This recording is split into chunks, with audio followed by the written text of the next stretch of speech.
Okay, wow. Surprise relevance. You got some. Oh yeah. So, two things. If you're doing a reel to video, one of the things I'll listen to, even though you're doing linear work and have a linear workflow, are there the assets that you're placing? Do they sound like they're actually being triggered by the game? So, for example, if you have a weapon shot or something like that in a cinematic, I'm sorry, not cinematic, gameplay capture footage, did you actually build like a random set of 5 to 10 shots and use that same random set throughout and attempt to randomize them so that it sounds like a game? The reason that that's important is that you can communicate, you understand how games work, even if you didn't have an actual gameplay capture of your own project that you worked on. Then the cinematic reel is obviously where you show off your abilities and to be able to just focus on the fidelity of your content work. It also demonstrates decision making, how you prioritize which sounds come into play. But of course, the most important thing, the best thing that you can show is like actual gameplay footage from a project, so that you can actually talk about the actual implementation process, the thought process there. And so basically you can speak in an authentic manner and in an internalized manner that you have internalized knowledge. And if you have internalized knowledge, then it kind of shows up in the book game. And so that's the two most common as far as the normal stuff goes. Before we keep going, I'd like to go ahead and get a couple more hand raises for how many programmers do we have? All right. How many artists? How many animators? How many, let's say, writers? How many ideas people? There's the door. And then, how many people that don't really know exactly, but kind of feel like games is right for them? There's a couple. Yeah, exactly. Ideas people. It's one of the jokes in the industry is a lot of people have ideas. Designers are different than ideas people. So designers actually do. So how many designers and not just ideas people? And how many ideas only people? There's the door still. Did I miss anyone? Anyone got a specialty I didn't call out? Producers? Yeah. I missed one back there. Yeah, producer. Producer? Okay, yeah. Do we have some tools? Bringing animators, same thing. Tools? Anybody doing tools now? I thought I heard that earlier. Tools. Okay. So, Go ahead. Well, just sort of piggybacking off of that a little bit, when I'm looking at a portfolio, it's not that I'm looking for a specific thing as much as I'm looking for a demonstration of creative output over a period of time, right? Like that you are consistently exploring and producing creative things. It's less important to me that they be any one specific thing or that they even necessarily be about video games. I'm much more interested that someone is like a curious and creative person than I'm about the specific way in which they're curious and creative. Yeah, so tech artist portfolios are weird because tech artists in general are hard to nail down. You're either, are you a programmer, are you an artist, you're somewhere in between. When I look at a tech artist portfolio, I generally, you generally have the, like I did a rig that's considered, technical animation, tech art. Or you rigged up a character to move. What I always like to see is like a really project-specific problem that you solved. Like, oh, we had a game where the monster had tentacles, and here's how I solved that. Because there's not going to be tutorials online for that, right? You had to come up with that solution. You had to do your own research. You had to do your own testing. So I always love seeing somebody nerd out about a specific problem that they had, and then they could walk me through how they did it. But side note, I really love it when the first thing I see on your website is your reel. I don't want to see anything else. Don't make it your bio page. If we like your work, then we'll find that out. You know what I mean? It should be what is the most thing, like the thing I'm most proud of. That's the first thing I should see when I click open your website. It's like, oh, this is what defines my favorite thing. for animation or rigging,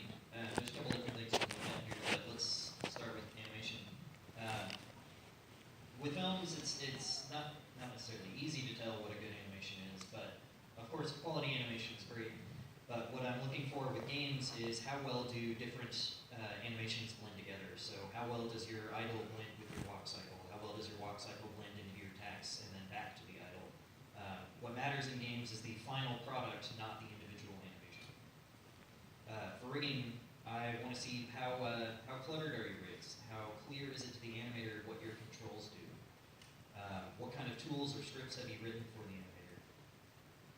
And yeah, hearing what Caitlin said, please show us your proudest work first. I definitely look for the quickest access to your best work. So just to keep piggybacking off the same point, if I go to your website, your portfolio, where's the play button? I just want to play and see what you've got and what your best stuff is.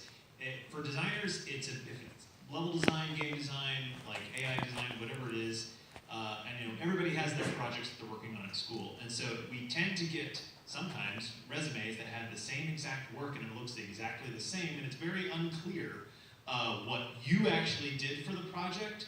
But regardless of that, if that's all you had the time to work on for your portfolio, it has to be crystal clear to me what you specifically worked on, but you need to show how you worked through these problems. Why did you create this particular part of the level, this combat this way, this encounter this way? Why did you do that? What were your pitfalls? What would you do differently next time? Like, I want to see the reasons why you created what you did. Now, again, I always encourage doing stuff over your stuff that you work on at school so we can see other things that are particular to your personality design. But yeah, I definitely want to see the thought process of why you created certain things the way you did. What we don't want to see is an awful website that hasn't been tested on multiple browsers, because you never know what browser someone's going to use. You want it to be quick, you want it to load quickly.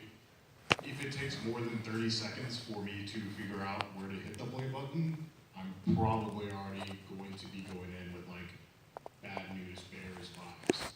This is true of everyone. Like, it's just a habit. Like, developers, we get a whole bunch of resumes, we look at them, and the ones that like piss us off at the beginning, that just automatically holds on.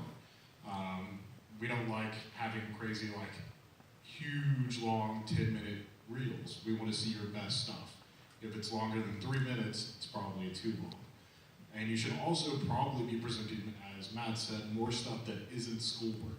If you're showing the same thing that students next to you have done, I remember when I was starting at Gearbox, they were still doing this frog that Todd Fector used to make people texture here, and the same people would submit this same frog textured differently, and it was like, I know this because I also did this, and it doesn't show any creativity, it just shows a school project which had a very specific requirement list for it, which isn't expressing creativity, isn't expressing like what your skills are, what you care about, what you want to do. So showing school stuff to me, like, I really hate that. I want to see the stuff that drives you and makes you different and makes you want to be a developer. So I'm going to get on a soapbox for a minute for programmers. So when I started going through school 12, 14 years ago, the concept of a portfolio for programmers was pretty foreign. Like, nobody told us we had to build portfolios as programmers. And then even once I started interviewing other people, I rarely saw portfolios. I've been helping a lot with hiring programmers at Gearbox over the last year or so. I've probably looked at over 100 resumes and portfolios, some from this school and other schools in the area.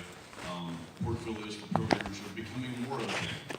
So some pet peeves of mine, if you're going to include a GitHub or some kind of depot, make that an explicit one that you want to share out with prospective people. Don't also dump your other side projects or some of your half-done schoolwork or just some random BS that you ripped from somewhere.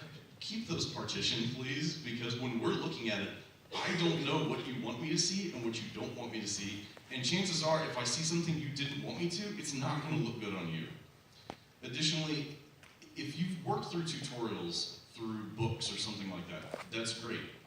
That's how I learned a ton of stuff. don't check that in to your source or supply that to me, because somebody has even gone so far as to leave the header intact that was supplied to them from the textbook, and they had it typed into the thing that it was clearly like just a tutorial they followed. That kind of goes back to the schoolwork problem. It's not so much that we don't care about the assignments that you've been doing in school, it's we don't know how much help you had to begin with. When I went to school, like our professor gave us an entire 2D engine to start with. So if I handed that in and then I only wrote like a little bit of game logic into it, as somebody reviewing your portfolio, I don't know what code you wrote. And this also applies for game projects. Programmers tend to, and this is not necessarily a bad thing, speak in a lot of we forms. We did this and we did this on the project. And when you're talking about the game as a whole and you're passionate about it, that's great. We want to hear about you and we as the team. But when you're trying to get a job, what I want to know is, what did you specifically do? You spent a year on this game. Can you account for that year that you've done on it? And I find that sometimes some people can only account for maybe 1 or 2 months of a year-long project. And sometimes that's nerves, that's fine. Other times, maybe you just didn't do that much. Or maybe you spent way too long on a particular thing. So I want to know specifically what you did on the project, what problems you had on it, what you went through, how that applies to resumes. Get that reel up there, then have some blurbs beneath, because obviously programmers don't have the benefit of artists of having like, I made that model and I made that model, I made that animation. Like, you're coding underlying systems. So tell me a little bit about what you did in those systems, you specifically, because then I can ask questions and we can have a conversation and I can learn a whole lot more about you than I could otherwise if I'm trying to still grapple what you did versus another programmer versus another programmer. Because especially since a lot of these school projects are getting larger and there's more and more programmers on a project, it's really hard for just on its space for us to separate out what you did versus what somebody else did. So that's my 2 cents. One thought I have gone fast is that everyone else has already said everything else. So I get to be the under. Oh, that's okay. Oh, sure. Just online points that have already been said that are really important is that we're trying to get to know your whole portfolio should be giving us some perspective into who you are as a person and to what you're going to be like to work with. Because that's all we know about you when you apply is what you're supplying in your portfolio and your resume. So how you think through problems is really important if we're trying to solve a problem at work.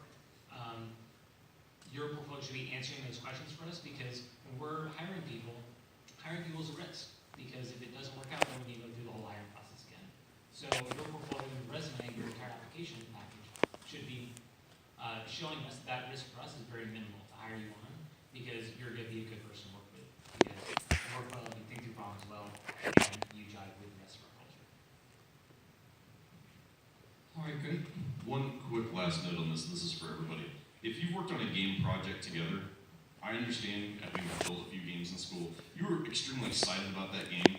One thing you should try to keep in mind on your portfolio is you're trying to pitch yourself and your skills and you as a developer, not the game. And I find a lot of times people get way too tied up trying to tell me about what their game was and some novel mechanic that they built into the game. That is really cool, and especially if you're a designer or something and you put a lot of thought into the ideas and you were solving problems, that's great. But we want to know more about you specifically as a person, not so much about like what this game is that you made. We all love games, but at the end of the day, I'm not trying to buy your game, I'm trying to buy you effectively. Awesome. So a quick follow-up, anybody can take this one, but I've had some people ask before, is it important to have group projects on your portfolio to kind of show you can work with others, or is that something that doesn't really factor in and it's more about the quality of the work? I think it's hard. I think individual work, being able to articulate what you specifically did, whether that's individually or on a group project, is critically important. I think how well you communicate to a team, with the team is important, but to me that's more what we're going to experience during the interview process, how you actually communicate. From my perspective. Yeah, I'll just echo that. We will find out how your personality is in the interview. Most companies will put you through a day-long interview process. You will talk to dozens of people. We will figure it out.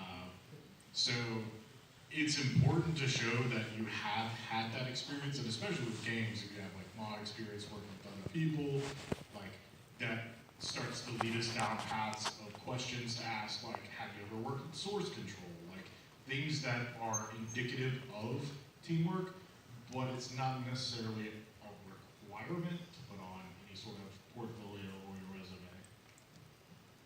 Alright. So along the same lines, do you guys have any tips if a candidate lands an interview in the film industry? Don't wear a tie.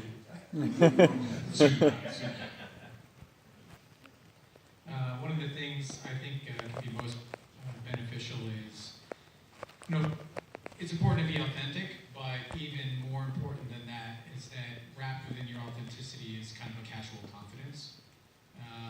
And what I mean by that is that you can speak, confidently about things that you feel confident about, but you can do it in a casual manner. That's probably one of the most difficult aspects, because if you can do it casually, then you can do it calmly. And you also want to make sure that you're curious about the studio, because oftentimes you can get so focused on how you're selling yourself, you actually forget to ask important questions of the studio. And one of the most important things is that during your interview, you ask curious questions, not even necessarily based off research you did before the interview, because if you're asking questions about kind of rote facts, it doesn't really demonstrate, or it's not very engaging. But you want to ask questions about maybe like questions that lead off of maybe something you were asked, or something that occurred to you. And so that's an important thing. You want to have a kind of a thread of thought running in the background of things that maybe the studio has told you that sound interesting or that you're confused about, and then be able to ask questions.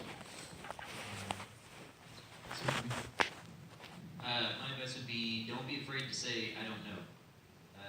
You'll be asked a million different questions in an interview, many of which might be outside your wheelhouse. This is fine. It's okay to not know something, and we'd rather know that you're unfamiliar with a topic than to see you try to BS your way through a topic. To add to that, that actually shows you what you're like to work with as well. So if we're talking about a topic when we're actually working together, and you're like, oh yeah, and then you go waste a bunch of man hours on something you don't know how to do, it is so much more efficient and better, being a better teammate by saying, I don't know, how should we tackle this? How should we do this? And so, to me, that shows workplace aptitude when you go, I don't know, I haven't done that before, and just the willingness to figure something out. So. Yeah, and just to follow on that, to give a good example of asking questions and displaying curiosity, it's oftentimes a good leading point to say, I don't know, how do you guys fix that or approach that? And then listen to what they say, and if you can ask a follow-on question, oh, that's really interesting, and say, oh, and I can see it, because that would help, because then, it would hit X and then hit Y, and then I can see that would be input, that's really cool. And if it becomes more of a casual conversation like that, and then you're able to follow on and see that you can follow what they're saying, their confidence in you and your ability to be flexible and take on information, take in new information, and be a resource for everyone, that just continues to rise. Because people really want to be engaged. And if you can be engaging like that, and whatever little point that you didn't know something about just kind of vanishes into the greater advantage you're displaying by being able to have that conversation. So let's say you're at your first interview, it's your first game company, they've brought you on site, you're super excited, you're like ready to go. One of the things you're going to forget to do, and you always will, and like you should write this down, is ask them about the team you'll be working with. Because we're not just interviewing people to work with us, you are interviewing to find whether or not you feel like you fit. You should ask about, if someone else had filled this position before, what were their responsibilities? What is a day like for someone with this job title? What sorts of interactions and other teams do you work with on a day-to-day or week-to-week basis? What are some tough problems and situations that people in this position often encounter? What are things that I should be aware of before I say yes to this position?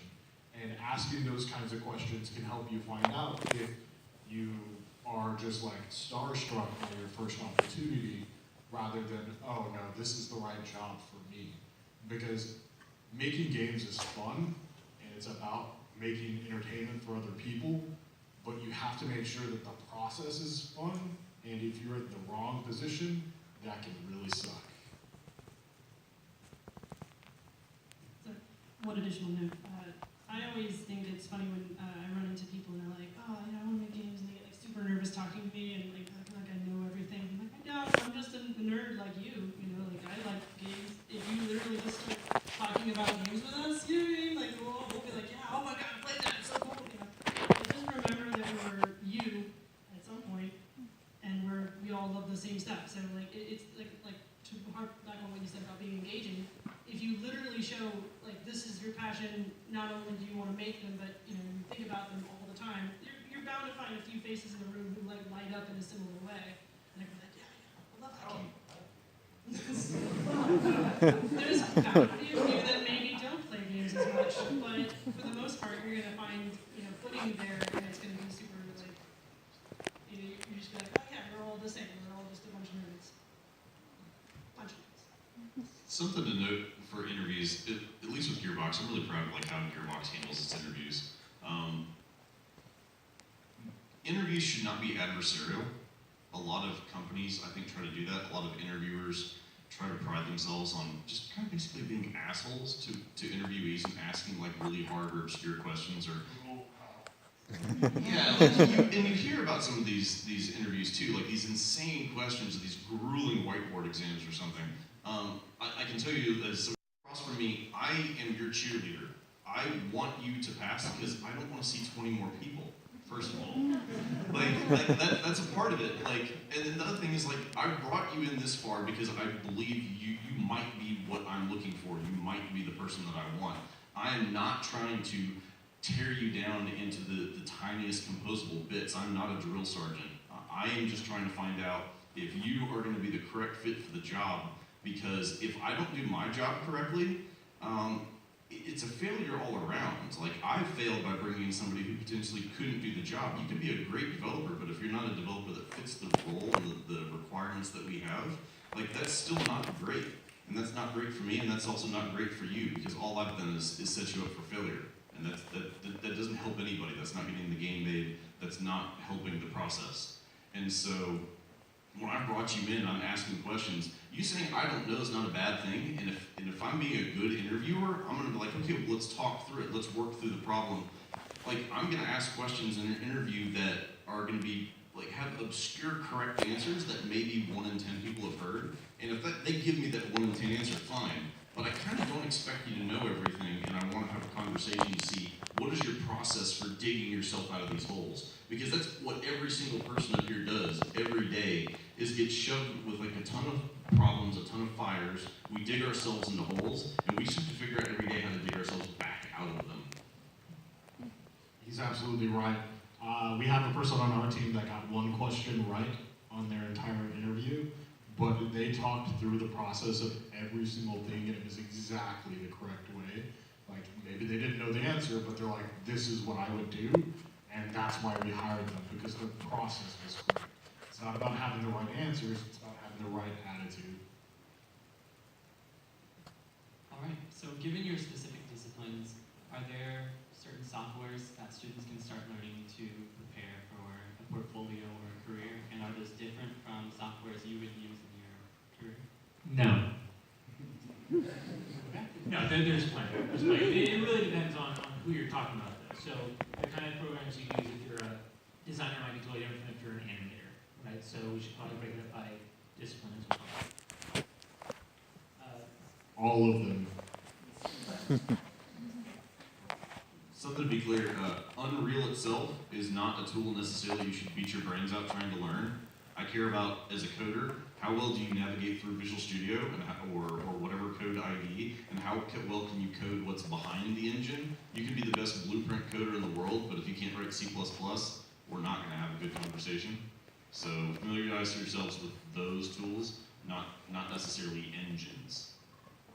As far as art goes, we care less about the tools, we care more about what the work is done. If you use Maya, Max, Blender, like ZBrush, Moto, whatever free program you found, if you use Photoshop or Paint even, like I don't care. I just want to see what work comes out of it. We can teach you tools, but we can't teach you creativity. We can't teach you imagination. For designers, like, if you're using Unreal, like, it's definitely a bonus. Like, oh, you're familiar with Blueprint, you're familiar with Unreal. It's definitely a bonus, but we've hired designers that have never touched 1 minute of Blueprint, and they've been in other tools before. So I think, again, it's just more about aptitude. And the reality is, even if you know Unity or Unreal and you go to a studio that uses Unity or Unreal, most likely they've built a bunch of other tools that are proprietary on top of all that stuff that you're going to have to ramp up on anyway. So again, it just comes down to aptitude. Oh, you've been able to learn a couple tool sets. So if it's like just Unreal, just Unreal, just Unreal, it's more impressive, or probably it sets you up better if you learn more than just one tool set. Just show us that, oh, you know, I've worked a little bit in this and that, so I'm familiar with a lot of these environments. So we got 3 categories: animation rigging, and then animation systems in the engine. Animation, it doesn't necessarily matter what software you're using, whether it's 3ds Max, Maya, Blender, whatever. As long as it's 3D, you'll probably be fine with games on animation. We can see your work shine through that. For rigging, if you're using 3ds Max, it's easy to just use biped, which is like an instant build your own rig kind of thing. So I'd rather see a custom built rig than a biped rig. If you're using Maya, those are all usually custom built rigs as well. So you can find some quality work shine through in any DCC with rigging. On the implementation of animation side, it doesn't matter if you're using Unreal, Unity, or any other engine there. What I'm looking for is that you have an understanding of how a blend tree works or a state machine, or how animations go together. I already have my own mic, sorry. Yeah, I mean, everyone's saying the same things. To be program agnostic is really important. I think in terms of, pick up what's ever free, like whatever you can get your hands on, try it. You know, like there's a 3D software package out there that you can, like, all those principles will translate to any program. You know what I mean? So pick up the nearest one and just mess around with it, make something cool out of it. You can download Unreal for free, do it. You know, I mean, that's basically what I did. When I interviewed for Gearbox, they had me do a technical test in 3 different things I'd never worked in, and I did it. So because it was like, well, it's similar to this, so I know what keywords to search, so I'll just look around and I'll do my own research and I'll find it. And, yeah, so pick up the tools. Pretty great advice. Yeah, and again, just piggybacking on what everyone said, and also like my earlier statement about the portfolio demonstrating creative work being more important than the specific creative work. You know, different studios use different tools, so it probably shouldn't be your goal, but like we're gonna learn every tool, so every interview, right? Like if I see from someone's portfolio that they have worked with a variety of tools and they've done creative work with a variety of tools, I'm probably not gonna be bothered that they don't have any experience in this one specific tool that we use, because I'll be pretty confident that they can teach themselves to use that tool to do whatever it is they're doing. So again, variety and consistency are more important than specifics. Yeah, just Reaper, Pro Tools, WIs, Mod. And if you use something weird, that's cool too. I have one additional point to add. Don't become too attached to any one tool, because the software will always change. And again, just as a little aside, like when I got my first interview a long time ago, I was getting very well versed in Sapien and Gorilla, which were the proprietary tools of the first Halo game, and a totally legit copy of 3ds Max. Don't worry. And so it's when it came time to do my portfolio, I was like, oh, maybe I should try this Unreal thing and build an Unreal 2000 map, or Unreal Tournament 2000 map, and I had like Torque 2D, so I was able to just put on my resume experience with Torque and Unreal, and one of the callbacks I got was, oh, you have Unreal experience. I'm like, yeah, that week I made that one map. But so just to speak to having a variety does can speak well. All right, we're going to talk a little bit about just being a developer in general. So first off, what, in your opinion, are the pros of being a developer? What kind of keeps you going and keeps you in this industry? Well, I don't know. The paycheck. Well, sometimes. Sometimes. No, you're doing something you love, because everything's going to be a job, everything's going to be grueling no matter what you do. The only thing I would say, and I think school teaches you this also to a degree, is just, it's not going to be the same as when you were doing it as a hobby, because when you're doing it as a hobby or you're doing it on the side or whatever, you can take a break if you want to. But you're going to have higher demands, and so the enjoyment of what you're doing is more, that's going to get you through the stressful times. And there's a certain degree, not that crunch is a good thing, but in any media industry, you're going to be working towards the deadline, and your hours are going to pile up at the end of every deadline. You experience it in school, you got to cram for tests, projects, whatever. It's all kind of the same thing. But it is still a job, and so a lot of the joy will disappear. The coolest moment. I still like what I do. The coolest moment is the very first time you walk into a store and see your game on the shelf. That is the biggest pro of being a developer. It's like the coolest moment to be like, hey, I had a hand in making that. And people can buy that. Like, that elation that you get, it'll carry you through 6 months. It's amazing. So we only hire people really that are really passionate about what they do. If you just kind of show up and you're just like, you're really not going to make it far. And so what I tell people, my favorite part of the job I do is I work with incredibly smart people who absolutely care about what they're doing, and they deeply care about what the end experience is going to be. And so, I work with people that I am down in the trenches with them. When the hours are really sucking, I am surrounded by people that I like to be around. I hang out with outside of work a lot of times. And so for me, the coolest part is this is not just people that showed up and just kind of passed an interview because they checked a few boxes and they were just piled in the cubicle somewhere, just kind of doing a job for a paycheck. It's a lot more than that for us. Yeah, if you're a programmer and an artist, you could probably make a lot more money outside of game design as a programmer or an artist doing stuff that you just don't care what the work is, right? You want to see the passion for sure. For designers, for me, I'm a type of designer that likes an incomplete Lego set. So you just dump a bunch of Legos on the floor, and it's I throw away the instructions. These are my constraints. These are the things that I have to work with. What can I make? And so, to me, the pro of being a developer is I love those challenges as a designer. It's what are our memory limitations? What are every single limitation you can think of, but we have to build something fun with what we have and the time that we have. So that's something that keeps me going, to try to build a smile on somebody's face when they play that thing that I had a hand in making. So for me, the shelf moment is definitely cool, for sure, but watching somebody play something or an encounter or an AI that you helped build on that team and seeing a smile or a reaction that keeps me going.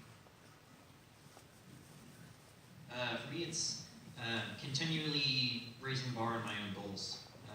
It started out I wanted to be a better animator, and then it was I wanted to get a job in games, and then it was I want to learn how to implement stuff better and make our animations quality overall better in the final game. And now lately, it's been empowering my team, empowering the animators that I work with regularly. I'm just having a blast. It's a lot of fun. That's the program.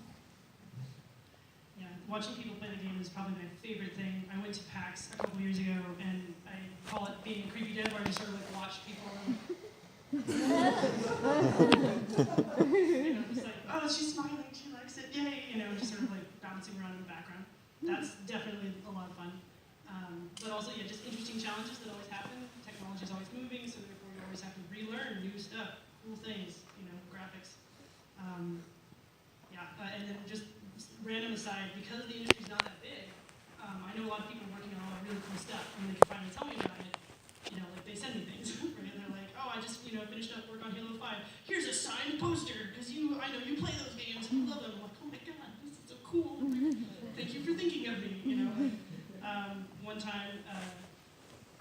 our marketing people was just like, Caitlin, you love Mass Effect, right? And I was just like, go on. And she's like, yeah, so from then on, like, she's like, anytime they got like samples of like Mass Effect related stuff, just because like she goes to a lot of shows and she's in marketing and she'll end up with a lot of cool swag. And she's like, you want this like giant replica of like the vehicle from Andromeda? I'm like, yes, I do. Give that to me now. You know, like, it's like, this is really cool and just random, and just because you have this swath of really interesting creative people, and you, like, probably a bunch of people in this room who are going to go off and do really cool stuff, and you know them, you know, and then they remember your random, your quirkiness in school, and they send you things. It's great. My favorite part of being a developer is you have a very tangible sense of progress, right? So the thing that you're working on at one point didn't exist, and then you made it exist, or it was broken, and then you fixed it. I was in other industries before where my impact was kind of minimal. It's like, I'm doing something, I'm clocking in every day, and you know, like, something's getting done. I'm sure they're still paying me, so it must be going fine. But then, you know, working in Innova is totally different because I can just totally see the results of my labor, and that's just so satisfying. Because then I take something that was originally a blank page, and then I turn it into a thing, and I get to see a player actually play it, and I actually made something important for someone. And that balance is the same thing. That's also not life and death. Like, I'm not a doctor, right? Like, no one's gonna die if I fuck up my job. Can I swear? And thank you. So the risks are still low, but it's important to us. It's where everyone's building, and you feel that energy every day. So being able to go to a company where people are so passionate about their work, and we're actually making something that is important for people, is something that you remind of every time you come to work. All right, and does anyone want to talk about maybe some of the cons and how we can prepare ourselves for those? I think we've all heard of deadlines and crunch time, things like that. I was in academia, so I was a college professor, you know, doing that sort of thing. I loved teaching. Teaching is itself a joy. But aside from teaching, when you're, you know, a college professor, like, you get to do some aspect of your work is whatever your creative work is, right? So I could work on, you know, my background's in music, so I could make whatever musical project I wanted. But I only ever got to work on things that were on the scale that I could do myself, or that I could convince a small number of other people to do without any money, right? So that means I could maybe get up to a dozen musicians to perform a piece, or I could make some small scale works, or we could perform in a hall about this size, right? And one of the things, you know, when I was deciding, like, do I want to try and go into the video game industry, the deal, the bargain I had to strike was, am I willing to trade creative freedom for creative scale? And I guess I was. So, you know, when you work at a video game company, there's, you know, there can be many hundreds of people that you work with. You individually may have a creative domain that you get to play in, but you don't have creative control over the project as a whole. I don't get to decide what game we're making. I don't get to decide, you know, big features of the game all by myself or any of that. But what I do get to do is work on a project that I couldn't possibly do by myself. I get to work on a project that requires a scale of 200 people or 300 people, and that will be a 60-hour experience, and that will reach an audience of, you know, hopefully millions and millions of people, right? Like, the scale of that work is what I get, but you do sacrifice something, or at least I did, to make that trade. How many programmers do we have again? And how many artists? Maybe. One of the biggest cons, but it's also a great pro, but it's a con nonetheless, is you're working with different personality types that have very different backgrounds, trying to come to the same conclusion, and people sometimes only think about their side. They don't think about what are the needs of the other side, what do the artists actually need, what are they trying to say to me? And that can be incredibly frustrating, but it's also a great way to spark creativity, but it is still a con because a lot of times people that have never worked with other departments really don't know that way to communicate and stop to think like, hey, let me think about it from their point of view. Oh, that's probably what they're actually asking for in the tool, or here's a different way to approach it that'll get them the result that they actually want. They may not be asking the right question. And that happens from all sides all the time, and it can be so headache-inducing. Yeah, I was going to talk about the cost of passion.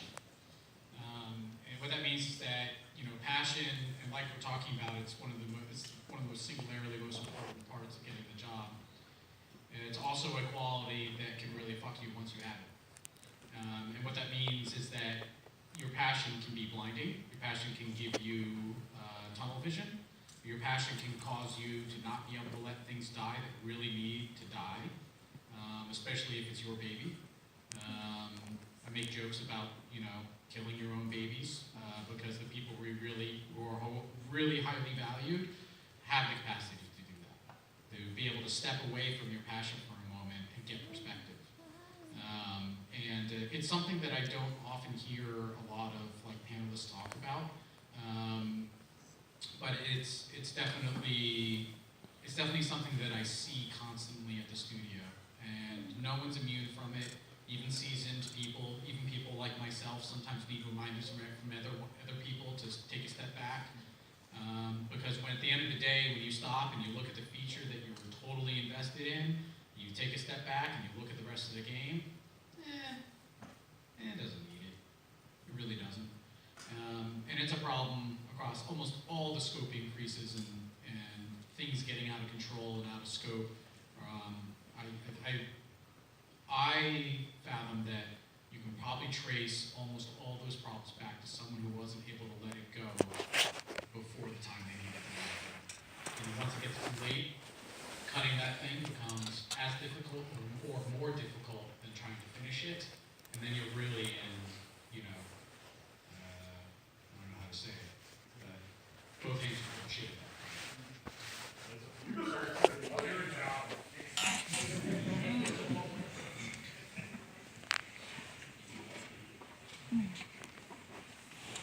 On that same note about passion blindsiding you, that can also be one of the biggest drivers for your own overtime.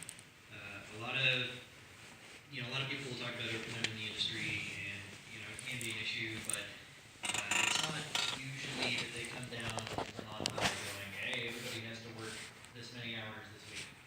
Usually, the biggest driver for somebody working a lot of overtime is their own inability to let things go, or their own passion for whatever they want to get done.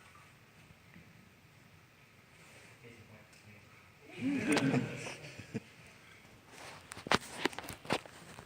I'll reiterate the point about being able to let things go. For programmers, I mean, a lot of times it's like, oh, I built this entire system and it's supposed to do all these things and you gave it all these requirements. They're like, yeah, well, we're designers, we've completely changed our minds about how we want to do things. There are graceful ways to handle this. If you've worked with some people before and you can kind of start to anticipate what they might want. If you build your system extremely rigid and extremely brittle and it can only do that one thing, you are going to have a hell of a time adjusting to that. If you can abstract a little bit, be a little bit more graceful about how you've constructed your code and you've engineered your solution, you will be able to kind of take the punches a little bit easier. So, it's not just about not only being able to let go, but about being able to kind of gracefully handle and move into the next thing. People that can kind of go with the flow are highly valued. The other big point I'll make here is we need artisans, not necessarily artists a lot of times, and I don't mean that literally to the art level. We are not somebody on a Top Chef show making that one spectacular dish over an hour, and that one thing. No. We have to bake 5,000 fucking cupcakes. And the thing is what is the hardest part for me personally is finishing projects. If somebody wanted to pay me just to sit around and do the first year and a half on a project over and over and over again, it'd be amazing. That beginning, that creativity, that discovery is awesome. But guess what? Nobody's gonna buy that because it's ugly. It doesn't work all the time. But the discovery and stuff, that's why probably all of us do what we want to do here. But getting to the end and finishing, going through and making sure every single sentence has a period on it, making sure that sound is just perfectly crisp, making sure that UI flow is just snappy and the animations are snappy and blend absolutely perfectly. That's grueling work. It sucks. Having to go through and hunt down the worst case bug on one platform that happens one time out of 10 on the Xbox, but only in Las Vegas on some guy's, whatever. That, it sucks. Like, there's no way around that. And that's what finishing projects sometimes can be like. But the thing is like when you're at that stage in the project, like an end is coming also. But just being able to handle kind of finishing the project and having that attention to detail is a big thing. And this is sort of it's giving up control. For a lot of designers are control freaks, and you just like to do your own thing, and like you want to have the call and everything. So definitely echo all of that sentiment of yes, give up control, learn to collaborate. Your imprint is not all on your own, but also you also have to learn to give up control of your time as well, because if you say you work 8 hours a day, that's this perfect 40-hour experience, like all game dev jobs are, and you want to spend every of the 8 hours on the thing that's assigned to you. But the thing is, when you work on something of scale, you're contributing to something that's a larger whole. So sometimes your time is going to be taken like helping debug other things that aren't necessarily your responsibility, but you know a lot about. And so you tend to be the expert on the thing that you've done. And so learning the willingness to spend time helping other teams and being a good team player is part of it. And that's not really a con, because that sounds like a normal, good human thing. And so, but no, and I want to apologize if you've seen, why is that dude on his phone? It's like, we're trying to land a specific thing today that I have been working on. And so if there's a deluge of questions that I'm still trying to help people out. And so I'm trying to be a good team player, even though I'm up here and I love doing this stuff. So, but yes, giving up control could be a con to you, but learn to do it, or you won't survive. So this is unrelated. I mean, I obviously agree with everything that everyone's been saying, but I found that this is a random con that I didn't think about when I was wanting to make games. Game development can actually be really isolating sometimes, because you are under NDA. You're not allowed to talk about what you're working on, especially larger projects, like larger companies, right? And so you're literally like working on something for years, and you can't talk about it. And say you work on a game that never released, you could never talk about it. And that is so, for some people who are so passionate and so want to show you, it is so heartbreaking to know that somebody will never see it, right? I get a lot of questions about what I'm working on. Why can't you tell me? Why don't you be more open? It's like, well, I signed a contract saying I can't, I always tell people, like, the minute I can tell you, I'm gonna, it's all I'm gonna talk about. Like, for the next, 2 days when you see me is, when I can finally tell you what I've been working on, when I can finally show it to you. And it's tough sometimes, because if you go, especially as projects get longer and bigger and crazier, like, you're gonna go years without being able to talk about it, And, yeah, that's rough. And all you kind of see is, like, the internet, you know what I mean? Like, the general negativity of trolls and stuff, and that's like the only experience you get from like feedback. Like no, literally, like you don't get to go out and talk to the fans that much because you're making the game, you're busy. You're not necessarily the front-facing person to do that. So yeah, that's just something I noticed that has been hard for me, just because I want to talk to you. Oh, but I don't talk about it so much. You can't. All right, we'll do one more quick one and then we'll open it up for questions. So to round things off, is there anything that a candidate can do to stand out in the job market and kind of compete in the saturated job market we're all trying to get into? For designers, if you made something and completed it on your own, that makes you stand out to me. Like the small gameplay idea, the smallest game with crude art. Like, you don't have to be a great artist, but you completed something, you saw it to the end.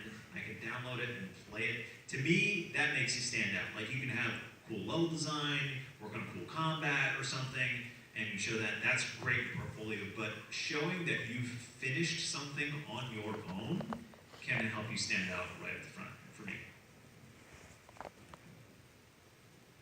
I would also say that showing the breakdown is incredibly important, and that really makes you stand out. If your reel is 3 minutes long, I want to see a section that says 0 to 30 seconds, I did this, here are the parts that I'm responsible for, and then having that for the entire reel, that can really make you stand out, because it gets me quick to the point. Like, when you're looking at just a portfolio, that's how you stand out. When it comes time for the phone interview, someone that's calm, someone that will take a minute sometimes to think about the question, ask follow-up questions, that'll help you stand out. And then when it gets to the in-person interview, it's all about being relaxed because, as Jason was saying earlier, we've already brought you this far. Like, we're confident in you, so have that same confidence in yourself. And that can make all of the difference between, yeah, I'm not so sure, like, let's look at the next candidate, and no, I'm pretty sure that this is the person. And that pretty sure can often lead to, well, let's think about it compared to this person. Yeah, they're much better, rather than, Yeah, finishing something, I mean, it can even be something small, like, for example, some of like the side project stuff I work on at home. I wrote an influence map, and I wrote it to completion. It is literally just one pile of tech that I can just show off for a little bit. There's no game surrounding it. I just made something that I would be comfortable throwing up on a video on stage and talking about. So having something finished to completion, especially if you're showing me like 4 or 5 different projects, don't show me 4 or 5 like half-finished projects where you seem like you just got to the hard part and quit. Because when we get down to that end of the project that I was talking about, the part that just sucks, like that's where we need finishers. We need people that can do that thing on their own, have that own personal drive to kind of get down to the end. So showing your finished work, something that you took from start to end. And sometimes this is where I will say it is acceptable to have schoolwork. And people that have stood out to me had a school project that had requirements A, B, and C. But it was some really interesting tech that they were getting into, and they liked where they started. So they did X, Y, and Z, and that's the parts that they talked about. That's fine, that's great, because you separated, this is what I did in school, this is what else I did in my free time, this to me is what I'm interested in, and I've done these things. So I've gone to some other schools and I've handed out my business card and said to certain artists and things, and been like, hey, email me, like don't be intimidated, I'm a normal person, and I will answer. And it's surprising to me how few emails I get back. After handing out 100 business cards, I'll get 5. And those people, hey, guess what? Some of them even work at Gearbox now. Because they took the time to follow up, they had me review their portfolio, or I put them in touch with somebody who could, because maybe it wasn't my department, but I know somebody who's willing to look at your stuff. It's just some follow up, like it never hurts to drop an email and be like, hey, I'm interested. And then like they start having conversations with you, they get to know you, and they're already like checking those boxes off the interview process. Oh, we already know this guy, it's nice. So I had 3 different emails, and he reacted to my feedback, and he's clearly a good listener because I gave him feedback on his portfolio, and he did the thing. And so it's weird to me. So an industry person offers you like feedback and gives you their card, and you don't follow up on it. I'm just like, what? That doesn't make any sense to me. Right here. Coincidentally, maybe artists or technical artists. Don't talk to me later. Yeah, and I'm sure this has been said in many different ways, but you don't try to get a job at a studio because you want to work on your game. Like, say, I want to work on my game, I've got a dream of my game. Well, you got to go make that on your own. Or find people that can do it and maybe start an indie studio. You want to get a job at a studio because you want to be a part of something greater. Like, greater than you can ever do on your own. And so, the passion and the understanding to know that's what you're going to get into is going to really, really shine through. And learning how to keep your ego in check, for sure. All right, we're going to start our open Q&A. So the way we're going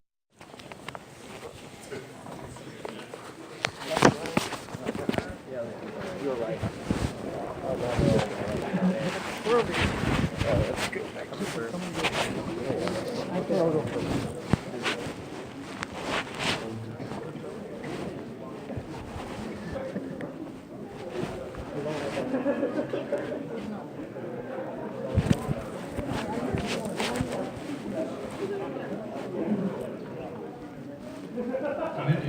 Hey everyone, thank you all again for being here, spending your Baker of a Friday night, a bunch of college students.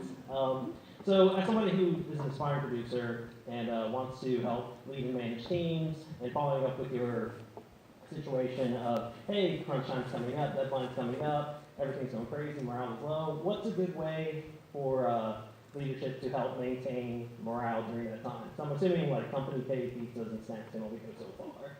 Okay, so sorry, before anyone answers your question, I'm not gonna answer your question right now. You said you're an aspiring producer? Aspiring, yes. Okay, have you managed teams before? Yes.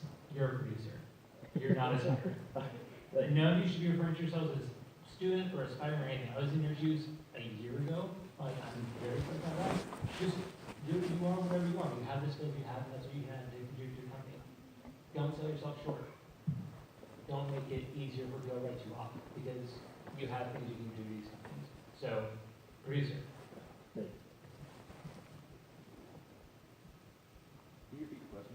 Yeah.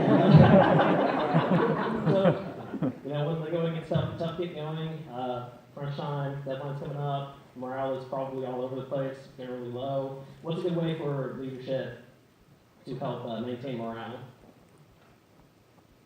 It's usually about maintaining communication during that time, because that's when we're all tired. We're all kind of trying to focus on the pile of crap we have in front of us. Like, that's when communication will break down the fastest. And so keeping up that line of communication, which is like a lot of what producers do, is just running between desks, like, you know, trying to keep everybody up to date and understanding what's going on in the process. So keeping that main line of communication at a time that is probably the most important, that will help morale in its own way, because when communication is working great, nobody's really going to say much. But when communication falls apart, that's when people get really pissed. And then that's when it's just going to really nosedive your morale. One note on the student thing, GDC is coming up. For any of you that are going to GDC or you ever go to a trade show, don't put student on your name badge. I'm being dead serious. Don't do it. Like, put anything else. I made up a game company for mine. Just, I did. I just made up a game, like a company on mine. The point though is like, there are definitely some people that look at student and just walk the other way. If you leave it blank, it at least invites a conversation, and then you can talk about yourself at that point. So just pro tip, don't put student down. So one of the things I want to mention is I think that there's not enough of a focus on psychology, especially for producers, because what you're going to be really dealing with there is anxiety. And two of the main functions of anxiety is unpredictableness or uncertainty.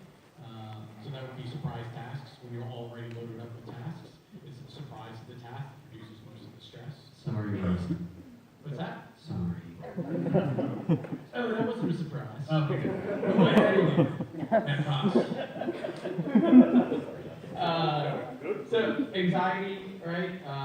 And that can be everything being overloaded. You get a surprise task on top of that. It might be a small task. It might only take you an hour, but because you didn't plan for that hour, you're going to be pissed off, and people are going to look for a target to be mad at. The other thing is meaninglessness. And oftentimes the way that occurs is that there's a feature that pretty much the whole dev team, and this kind of gets back to killing your babies, but the whole dev team knows is a stupid feature. Everyone knows it's kind of pointless. Maybe someone had just grabbed onto it and won't let go of it. Maybe it's even the president of the company forcing you to do it, you know. But when people are banging their heads and they're stressed out against a task that feels meaningless to them, and it's not something they're inspired by, that like the morale's going to be in the dump. And oftentimes all you need to do is just be a voice, or I'm sorry, not a voice, an ear, for them to voice their concerns to. And so oftentimes it's almost like you got to put on the therapist hat and basically be like, well, just tell them just what's going on.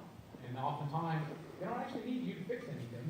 They just want somebody to hear them and commiserate. And so those are two things. So anything you can do, and that's why communication breakdown is immediately hammered on by people, because the real problem with communication breakdown is that it increases anxiety as a function of uncertainty.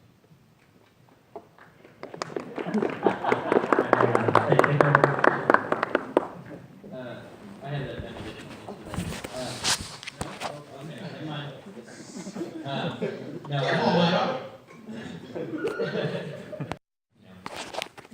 hour by hour, honestly, between meetings and everything else. So when everybody's in frustrated mode, it really helps if the people that you're interacting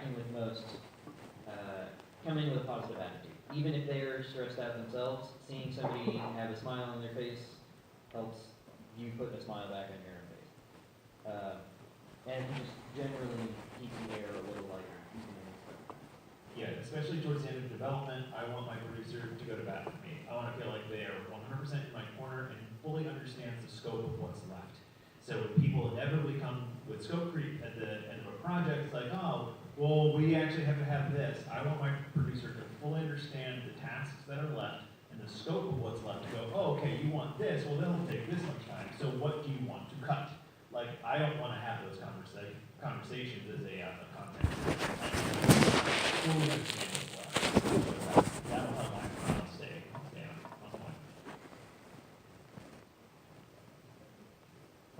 Hello. I suppose I have a short leading question because you mentioned something about keeping your ego in check. Should I introduce myself, give my name at a time like this? Go for it. All right, well, I'm We're not going to remember it.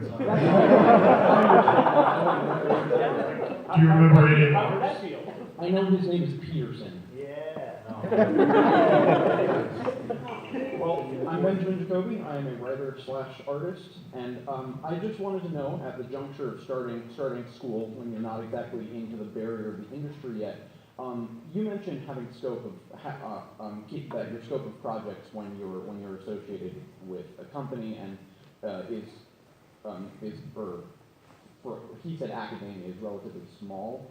And you wanted to see consistent creative output over a long period of time. What kind of scope would you recommend for a student, especially starting out like me, to start on their own to make sure that to kind of know that we can have a completionary goal? Because at this point, I'm really not sure where to get started, just because it's kind of daunting to, especially balancing both free time and school. I just don't really know how to cut my schedule and know what I should be working on in terms of scope, in terms of what I can do. Don't be fooled by the grandiosity of your own ideas. That's how mod teams, that's how they all get into trouble. They get themselves excited by thinking big thoughts, and then they crash and burn when they hit the reality of the wall of work that they're going to do. Also, the other thing to bear in mind is that if you are working on a side project or something, even if it aimed to create an entire game, all you need for your demo reel is a slice. Just make sure you've got a really polished slice. And if it's a smaller project that you can finish, then absolutely finish it. As a composer, one of the first skills I had to learn was how to actually finish a goddamn piece. Because halfway through, it's like, oh, that's a cool idea. And then another halfway through, oh, that's a cool idea. And then another halfway through, I've got 4 pieces. I've tried to string them together into just this monstrous mess. So, yeah. It can be really tough to balance school with work, with projects, trying to get better, learning new tech, finding new programs, working with other people, going to different meetings and stuff that you have where you're various student organizations, whatever you're involved in. It can be really tough to find that balance. And you definitely don't want to sacrifice some of the things that are really important. But one of the things you can do is you can work with that producer-like mentality and set goals. And set short, small goals. Be like, all right, for the next 2 months, I am only going to write 30-second prompts, and then think and brainstorm. And then, okay, now that I've done that, maybe I want to do a quick sketch of my favorite from the week on the weekend.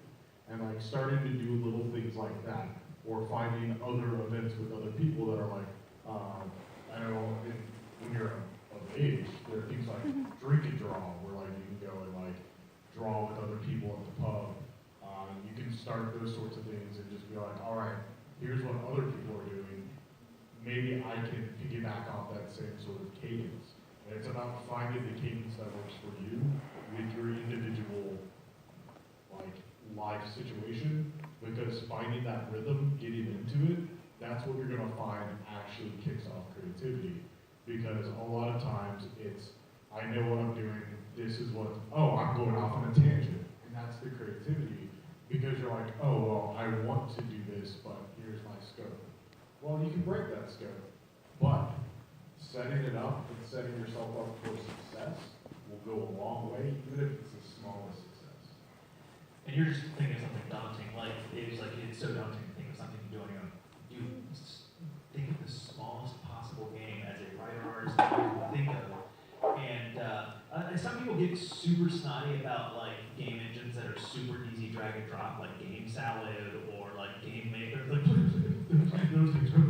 I mean, who gives a shit? Don't listen to any of those people, especially as an artist writer. You're like, I don't give a shit about programming and like design work. So find the easiest like game engine that you can, download it, and make like a little short story game, like the branching dialogue. It's like a 3-sentence story with 2 different outcomes, and you choose A, B. Finish it. I'm not saying this is your portfolio piece, but prove to yourself you can finish something small. That's going to open confidence in yourself and open up ideas. Oh, I finished it in this amount of time. You're going to fully understand your capability and how fast you work. So make something as tiny as possible with something that's super friendly. Like seriously, download Game Salad. Like again, we're never going to ship on anything like Game Salad, but it's super easy to use and it can create really tiny games very, very quickly. So try that. A path is made by laying one stone at a time, and the trick is to lay a stone every day. Right, so don't worry about the scope. Just be creative every day, and the scope will appear at the end of all of that work, more so than at the beginning. All right, thank you very much. Usually when I use that line, I start off saying, John, you're here to me a dream. Hi. First thing I want to say is I love your Critical Role hoodie. I think it's awesome. And then second thing, obviously the real question. I'm going into audio and narrative, and I'm thinking of branching out into level design and some other things. Should I do that? Like, what is the scope of our jobs when we're in industry? Do we want to be a jack of all trades, or is it better to focus on something that's closer to our hearts? Jack of all trades is good if it's a really small team, bad if it's a big team. So I would say if you have a dual specialty, that's probably good. If you can demonstrate like absolute strength, like top tier strength in both disciplines, then yeah, then it's really valuable. I do some writing and some narrative development at work also, and so I do think that those things pair really well with audio, because there's some crossover there between audio, recording voiceover, working with the writing team, but frequently what happens is you're going to get hired for one of those skill sets, and you're going to have to look for opportunities to bring the secondary skill set or your secondary primary skill sets into the fore in a way that demonstrates that you can add value and release burdens from other people. And the key there is demonstrating that you can be helpful to the other people. They have to think about it themselves. Hey, here's some stuff I've done, I think, and work your way through that process and then take on maybe some support and then threaten to leave. No, I'm kidding, but that is actually how I got my first big job. The other thing I would add is that as someone who's working in audio touches everything. So it's certainly beneficial to be knowledgeable about all the content areas, even if you're not so knowledgeable in those areas that you're ready to take them on yourself. You know what I mean? Like, it's good to have a good survey of what's out there. Sorry. You know enough to talk. I don't remember if it's online or not, but Valve at one point released their like model employee, whatever. And the way they described it is a tree, right? Where the main trunk of your tree is your specialization, your core best skill set, and then the branches are the other interests you have that you've explored in. This can be very valuable for a AAA studio where you have that specialty, but you also have that knowledge of secondary skill sets. So, you know, if the main guy on that is out, you can maybe sub in for a day. The important thing is we need a tree, not 2 weeds going like either side. We need something that we can actually like see and look after. And so just echo what I was saying, variety is great, it's never bad to learn new things, right? But your skills you're learning should be going generally in one path, like in the sense that all the skills you learn are complementing your main specialization. So if you're a designer, it's really important that you know a little bit about programming at least, and a little bit about art at least. audio. So even like real world examples. So a few weeks ago, I saw an audio bug that I recognized how to fix because I've used our audio tool before on previous projects. And so I talked to them, like, yeah, who should I talk about this audio bug? 'Cause I know how to fix it. Like, oh, you shouldn't have said raisin. I'm like, is that a person? And they're like, yeah. Technically, it's So, a fruit. what? Technically, it's a fruit. You got it. You said raisin, right? You would know better than anyone else. Oh, I heard raisin. Yeah. And so, I was able to power on the raisin and be like, oh yeah, I know how to fix this audio bug. I probably have an idea where it's coming from because how do I do this? And so it made it easier for me as a designer to talk with the audio department and come to a solution on a problem that fits the game is all we're trying to do. Okay. Knowing more things is always going to be good as long as it's helping the career or your core competency. Thank you. Thank you. All right, so this question is for it's for my brother. A long time ago when I was in middle school and high school, me and my brother used to work on an indie game in Torque game engine. But since then, I've gotten more into film animation, and he's gone on to get into IT. So now he's 28, he's married, he doesn't have any kids, but he lives up in Oklahoma. So the big dilemma is that he still has this huge itch to still make games and be involved, but he isn't sure how to take it any further. So he sends me projects all the time. He's made in Unreal Engine, like different gameplay ideas, these weird things I've never really seen. So I just wanted to know, like, how could someone like him get involved in the game industry? Like, what kind of position would he be looking for, and like, what steps should he take to make that leap? Well, I didn't have my first programming job until I was in my 30s, so, it's not like it's too late or anything like that by any means. In fact, he probably has more on his resume than I had on my resume for being a programmer to go on and do that. So I think the most important thing would be to figure out, like, what's the specific thing he wants to do. Yeah. Like, we have an IT department, like, I might not even be all that much of a career change, if it's more of a change of venue than a change of what you're doing day to day. But if that's not what he wants to do, figure out what that thing is, and then start working towards that, and start looking for those jobs. I know that I looked for one of these gigs for over a year before I got one, and every time I applied to one, I got better at the process of applying to them, or I just got lucky after a year. One way or the other, perseverance is the thing that paid off, I guess. Many studios seem to have multiple avenues of getting into the game industry. We hired people directly out of QA. We've hired people from UI into level design.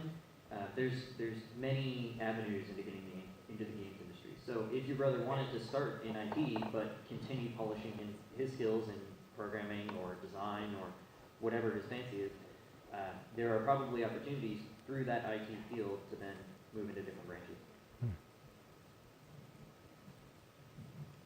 As long as he's doing stuff in the editor, he probably wants to be some sort of designer, and you should look more into what kind of design he wants to do.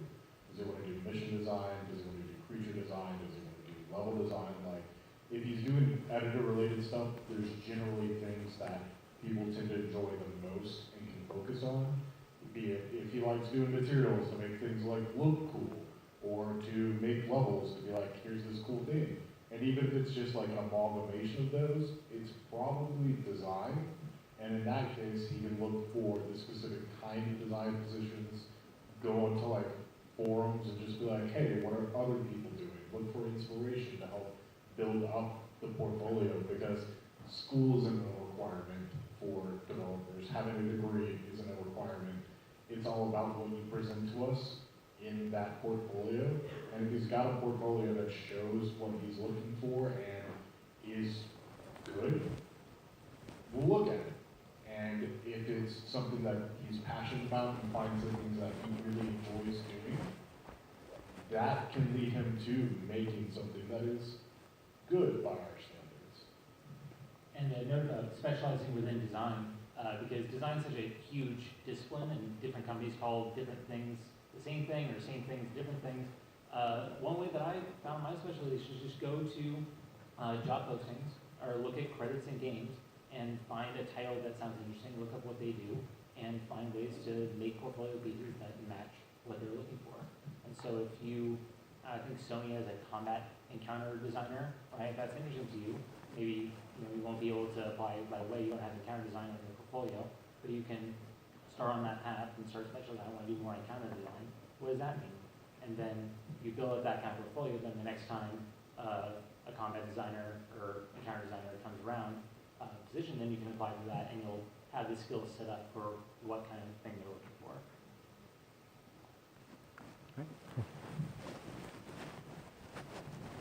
Hi, thanks for coming out here and answering all those questions. Sorry.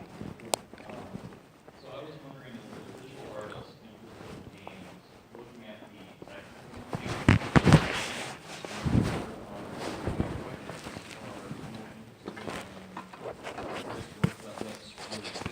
or are you more interested in work that looks good in a specific range of limitations?